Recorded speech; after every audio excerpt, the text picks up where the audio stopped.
ನಮಸ್ಕಾರ ವೀಕ್ಷಕರೇ, ನಾನು ರೇಷ್ಮಾ. ನೀವು ನೋಡ್ತಾ ಇದ್ದೀರಾ ಕರ್ನಾಟಕ ಪವರ್ ಟಿವಿ ನ್ಯೂಸ್. ಇದೀಗ ಈ ದಿನದ ಪ್ರಮುಖ ಹೆಡ್ಲೈನ್. ಸಂಡೂರು ತಾಲೂಕು ಕಚೇರಿಯ ಆವರಣದಲ್ಲಿ ಬಳ್ಳಾರಿ ಜಿಲ್ಲಾ ಸಂಸದರಾದ ಎ ತುಕಾರಾಂ ಅವರ ನೇತೃತ್ವದಲ್ಲಿ ಜಿಲ್ಲಾಧಿಕಾರಿಗಳಾದ ಪ್ರಶಾಂತ್ ಕುಮಾರ್ ಮಿಶ್ರಾ ಇವರ ಸಮ್ಮುಖದಲ್ಲಿ ಜನಸ್ಪಂದನ ಕಾರ್ಯಕ್ರಮವನ್ನು ಹಮ್ಮಿಕೊಳ್ಳಲಾಗಿತ್ತು. ಈ ಸಂದರ್ಭದಲ್ಲಿ ಜಿಲ್ಲಾ ಹಾಗೂ ತಾಲೂಕು ಆಡಳಿತ ಅಧಿಕಾರಿಗಳು, ರೈತರು ಹಾಗೂ ಪ್ರಗತಿಪರ ಸಂಘಟನೆಗಳು, ಸಾರ್ವಜನಿಕರು ಉಪಸ್ಥಿತರಿದ್ದರು. ವರದಿಗಾರ Mohammed Rafi, Karnataka power TV news, Vijayanagara. ಸ್ವೀಕರಿಸಬೇಕು. ಹಾಜಿರಾ ಮತ್ತು ವಸಂತಮ್ಮ ಈ ಒಂದು ಆದೇಶ ಪ್ರತಿಗಳನ್ನ ಕೊಡ್ತಕ್ಕಂಥ ಸಮಯದಲ್ಲಿ ಸಾರ್ವಜನಿಕರು ಜೋರಾದ ಚಪ್ಪಾಳೆಯನ್ನು ತಟ್ಟುವ ಮುಖಾಂತರವಾಗಿ ಇವತ್ತಿನ ಜನತಾ ದರ್ಶನ ಕಾರ್ಯಕ್ರಮದಲ್ಲಿ ತಮ್ಮ ಕುಂದು ಕೊರತೆಗಳನ್ನ ಸಲ್ಲಿಸಲಿಕ್ಕೆ ಹಾಗೂ ಸರ್ಕಾರದ ಯೋಜನೆಗಳನ್ನ ಫಲಾನುಭವಿಗಳನ್ನ ಕೊಡ್ತಕ್ಕಂಥದ್ದು. ಹಾಗೆಯೇ ಎಲ್ಲರಿಗೂ ಸ್ಮಾರ್ಟ್ ಮೊಬೈಲ್ ಫೋನ್ಗಳನ್ನು ವಿತರಣೆ ಮಾಡಲಾಗಿದ್ದು, ಅವರಿಗೆ ಸಾಂಕೇತಿಕವಾಗಿ ಈ ಒಂದು ವೇದಿಕೆ ಮೇಲೆ ಮಾನ್ಯ ಸಂಸದರು ಈ ತುಕಾರಾಂ ಸರ್ ಅವರು ಹಾಗೂ ಜಿಲ್ಲಾಧಿಕಾರಿಗಳು ಹಾಗೂ ಸಿಒ ಸಾಹೇಬರು ವೇದಿಕೆಯಲ್ಲಿರ್ತಕ್ಕಂಥ ಎಲ್ಲ ಗಣ್ಯಮಾನ್ಯರು ಅವರಿಗೆ ಮೊಬೈಲ್ ಫೋನ್ ಅನ್ನು ನೀಡುವ ಮುಖಾಂತರವಾಗಿ ಹುಡುಕಿದ್ದಾರೆ. ಹಾಗೂ ಅವರಿಗೆ ಅಂಗನವಾಡಿ ಕಾರ್ಯಕರ್ತರಿಗೆ ಯೂನಿಫಾರ್ಮ್ ಸ್ಯಾರಿಯನ್ನು ಕೂಡ ಸಾಂಕೇತಿಕವಾಗಿ ಸರ್ಕಾರದ ವತಿಯಿಂದ ಎಲ್ಲ ಅಂಗನವಾಡಿ ಕಾರ್ಯಕರ್ತರಿಗೆ ಕೊಡಲಾಗಿದೆ. ಜೋರಾದ ಚಪ್ಪಾಳೆಯೊಂದಿಗೆ ಅವರೆಲ್ಲರನ್ನೂ ಕೂಡ ನಿಮ್ಮ ಚಪ್ಪಾಳೆ ಸದ್ದು ಮುಗಿಲು ಮುಟ್ಟುವಂತಿರಬೇಕು. ಆ ರೀತಿಯಾಗಿರ್ತಕ್ಕಂಥ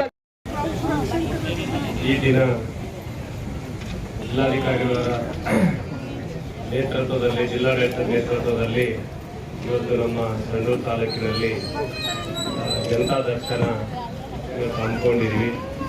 ಈ ಒಂದು ಜನತಾ ದರ್ಶನದ ವೇದಿಕೆ ಮೇಲೆ ಆಸೀನರಾಗಿರ್ತಕ್ಕಂಥ ನಮ್ಮ ಜಿಲ್ಲಾಧಿಕಾರಿಗಳು ಮತ್ತು ಜಿಲ್ಲಾ ದಂಡಾಧಿಕಾರಿಗಳಾಗಿರ್ತಕ್ಕಂಥ ಪ್ರಸನ್ನ ಮಿಶ್ರಾ ಸಾಹೇಬರವರೇ, ವೇದಿಕೆ ಮೇಲೆ ಆಸೀನರಾಗಿರ್ತಕ್ಕಂಥ ಜಿಲ್ಲಾ ಪಂಚಾಯತಿ ಸಿಒರಾಗಿರ್ತಕ್ಕಂಥ ರಾಹುಲ್ ಸುಂಗ್ನೂರ್ ಸಾಹೇಬ್ರೆ, ವೇದಿಕೆ ಮೇಲೆ ಆಸೀನರಾಗಿರ್ತಕ್ಕಂಥ ನಮ್ಮ ತಹಸೀಲ್ದಾರರು ಮತ್ತು ತಾಲೂಕು ದಂಡಾಧಿಕಾರಿಗಳಾಗಿರ್ತಕ್ಕಂಥ ಅನಿಲ್ ಕುಮಾರ್ ಅವರೇ, ವೇದಿಕೆ ಮೇಲೆ ಆಸೀನರಾಗಿರ್ತಕ್ಕಂಥ DSP ಗೋಕುಲ್ ಸಾಹೇಬ್ರೆ, ವೇದಿಕೆ ಮೇಲೆ ಆಸೀನರಾಗಿರ್ತಕ್ಕಂಥ ಜಿಲ್ಲಾ ಮಟ್ಟದ ಎಲ್ಲ ಅಧಿಕಾರಿಗಳೇ, ತಾಲೂಕು ಮಟ್ಟದ ಎಲ್ಲ ಅಧಿಕಾರಿಗಳೇ, ಈ ಕಾರ್ಯಕ್ರಮದಲ್ಲಿ ಭಾಗವಹಿಸಿರ್ತಕ್ಕಂಥ ತಾಲೂಕಿನಿಂದ ಬಂದಿರತಕ್ಕಂಥ ಎಲ್ಲ ನನ್ನ ಬಂಧುಗಳೇ, ರೈತಾಪಿ ವರ್ಗದವರೇ, ಕಾರ್ಮಿಕ ವರ್ಗದವರೇ ಮತ್ತು ಎಲ್ಲ ಬಡ ಕುಟುಂಬದವರೇ ಮತ್ತು ತಾಯಂದಿರೇ, ಸ್ನೇಹಿತರೆ ಮತ್ತು ಪತ್ರಿಕಾ ಮಾಧ್ಯಮದ ಮಿತ್ರರೇ, ಮೊದಲನೇದಾಗಿ ಈಗಾಗಲೇ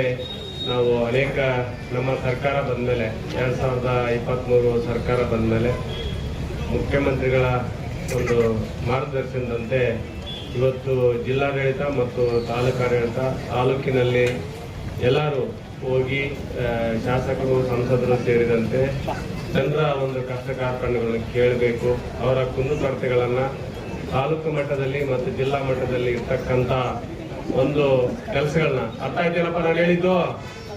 ಯಾರ್ಯಾರು ಒಂದೊಂದ್ಸರಿ MLA ಸಿಗಲ್ಲ, MP ಸಿಗಲ್ಲ, ತಾಲೂಕು ಆಫೀಸ್ನಾಗ ಸಿಗೋದಲ್ಲ, DC ಆಫೀಸ್ನಾಗ ಸಿಗಲ್ಲ. ಒಂದು ಫೈಲ್ ಇಲ್ಲಿ ಪೆಂಡಿಂಗ್ ಇರ್ಬೋದು, ಒಂದು ಫೈಲ್ ಅಲ್ಲಿ ಪೆಂಡಿಂಗ್ ಇರ್ಬೋದು, DC ಆಫೀಸ್ನಾಗ ಇರ್ಬೋದು, ಒಂದು ಫೈಲ್ ರಾಜ್ಯ ಮಟ್ಟದಾಗ ಇರ್ಬೋದು, ಒಂದು ಫೈಲ್ ಡೆಲ್ಲಿ ಮಟ್ಟದಾಗ ಇರ್ಬೋದು. ಯಾವ್ಯಾವ ಏನೇನದವೆ ಇದು ಹಳ್ಳಿ ಮಟ್ಟದಲ್ಲಿನೇ ತಾಲೂಕು ಹೆಡ್ ಕ್ವಾರ್ಟರ್ ನಲ್ಲೇ ಬಂದು ಬಗೆಹರಿಸ್ತಕ್ಕಂಥ ಒಂದು ಕಾರ್ಯಕ್ರಮ ಜನತಾ ದರ್ಶನ ಅಂತ ಹೇಳಲಿಕ್ಕೆ ಇಷ್ಟಪಡ್ತಾ ಇದೀನಿ. ಕರೆಕ್ಟಾ? ಜ್ವರ ಬರ್ಲಿ ಚಪ್ಪಾಳೆ. ಅದಕ್ಕೆ ನಾವೆಲ್ಲರೂ ಜಿಲ್ಲಾಡಳಿತರು ಎಲ್ಲರೂ ಇವತ್ತು ಸಿಒರು, ಪೊಲೀಸ್ ಆಡಳಿತ ಎಲ್ಲರೂ ಕೂಡ ಜನಪ್ರತಿನಿಧಿ. ನೀವೇನ್ ಮತದಾನ ಮಾಡ್ತೀರಿ, ನಾವು ಜನಪ್ರತಿನಿಧಿಗಳು. ಸರ್ಕಾರ ಏನ್ ನೇಮಕ ಮಾಡ್ತೈತೆ, ತಹಸೀಲ್ದಾರರು, DC ಅವರು, CO ಅವರು, DSP ಅವರು ಜೊತೆಗೆ ಎಲ್ಲರೂ ಕೂಡ ನಿಮ್ಮ ಸಮಕ್ಷಮದಲ್ಲಿ ಇವತ್ತು ಈ ಕಾರ್ಯಕ್ರಮದ ಉದ್ದೇಶ ಇದೆ. ಇದು ಉದ್ದೇಶ ಇಷ್ಟೇ, ನಿಮ್ಮ ಕುಂದು ಕೊರತೆಗಳು ಯಾವುದೇ ಇರ್ಬೋದು, ಕೃಷಿ ಇರ್ಬೋದು, ತೋಟಗಾರಿಕೆ ಇರ್ಬೋದು, ಜೊತೆಗೆ ವಿದ್ಯಾಭ್ಯಾಸದ ಇರ್ಬೋದು, ಆರೋಗ್ಯ ಕಾರ್ಯಕ್ರಮ ಇರ್ಬೋದು, ಮೂಲಭೂತ ಸೌಕರ್ಯಗಳಿರ್ಬೋದು, ಸಾರಿಗೆ ವ್ಯವಸ್ಥೆ ಇರ್ಬೋದು. ಇದು ಸಂವಿಧಾನದ ವ್ಯವಸ್ಥೆ. ಸಂವಿಧಾನ ಅಂದ್ರೆ ಏನು? ಸಂವಿಧಾನದಲ್ಲಿ ಇವತ್ತೇನು ನಮಗೆ ಸರ್ಕಾರದಿಂದ ಸೌಲಭ್ಯಗಳೇನು ಸಿಗ್ತವೆ ಅದಕ್ಕೆ ಮಾತ್ರ ಇಲ್ಲಿ ಚರ್ಚೆ ಮಾಡಬೇಕು.